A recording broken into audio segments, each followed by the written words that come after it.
ngayon nagpa-full tank ako, no, para makuha natin yung trip meter. Wait lang, trip meter nung ano natin, nung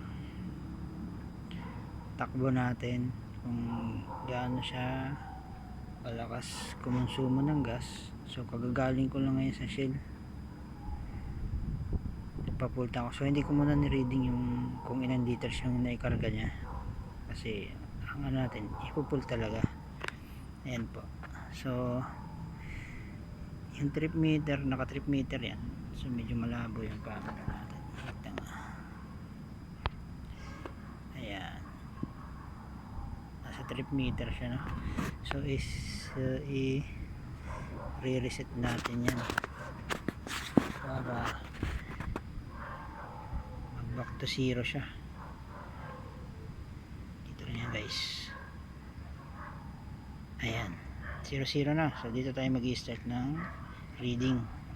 Full tank naman yan. Ang ano ko lang dito, sabi ko sa gasoline boy, huwag niya nang isagad hanggang labi kasi baka matapon mo. Ito guys, ha.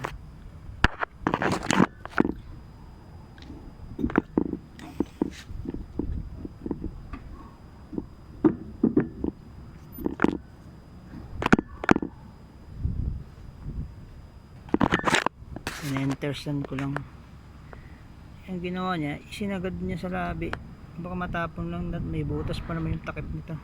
Pakita ko sa inyo, guys, ha.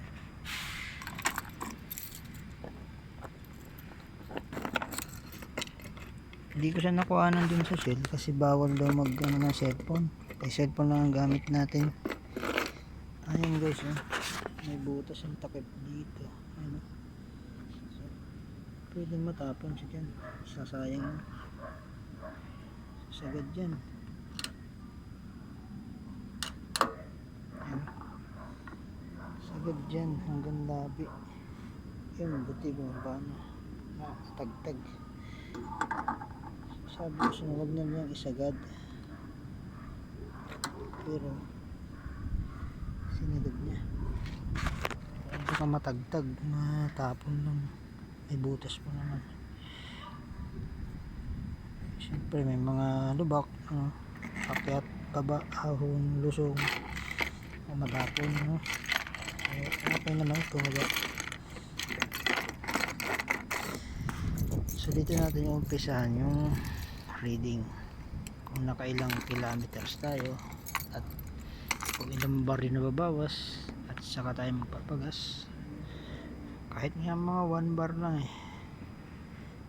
kung makakonsume tayo ng 40 kilometers, so magpapultang ulit tayo kung saan natin pinakargahan, tapos doon natin i-read yung consumption nya. So yun na guys, i-update ko na lang kayo sa mga susunod na video natin para makita natin kung gaano talaga siya kalakas kumonsumo ng gas. Kasi parang sa tingin ko lang malakas kasi hindi ako nagpupultang ngayon lang, at ngayon lang magre-ready kasi nakapag-change na sa isang beses kasi tumakbo na rin naman ng 608. So nasa break-in period pa rin, pero sa tingin ko pwede nang pag-aralan yung gas consumption nya. Pero ito, stock lahat to, panggilid, lahat stock, kaya malalaman natin kung yung stock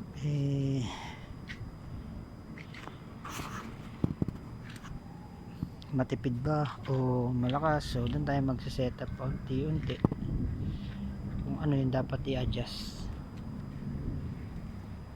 Yan na guys, i-update ko kayo sa mga susunod na mga video. Kagarahan, tatakbo muna tayo ng mga ilang kilometro, kasi kung may mabawas na bar, doon tayo magpapakarga. Ang bar na bawas sa mga 40 kilometers, doon tayo magbabase. So yan na guys.